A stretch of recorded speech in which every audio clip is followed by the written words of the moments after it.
Yo, what's up guys, welcome back to the channel, and today I'm going to show you how to claim the conservation reserve program payment deduction on Turbotax in 2025. It's going to be a quick video. We're not going to waste too much time on this one at all. Just going to give you guys a very quick step-by-step guide on how to get this done. So let's jump straight into it. Now, the first step is going to be to determine your eligibility. So go ahead and determine if you're eligible for the CRP payment deduction. You can find that out on Turbotax website. But once you found out if you're eligible or not, the next step is going to be to collect your CRP payment documents, including your payment receipts and contracts. Next step is going to be to log into Turbotax. So go ahead and sign into your Turbotax account on Turbotax website.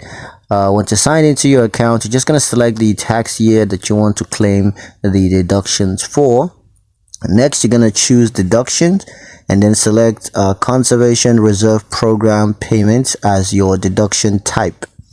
Next step is going to be to enter your CRP payment information, including of course your payment amount as well as the contract details.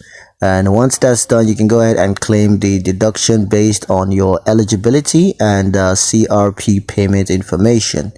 The final step is just to review your deduction claim just to make sure that everything is imputed correctly, and if it is, go ahead and submit it to the IRS and they're going to take care of the rest. So yeah, that's pretty much it on how to claim the Conservation Reserve Program payment deduction on Turbotax in 2025. I hope you guys liked the video. Hope you found the information useful enough.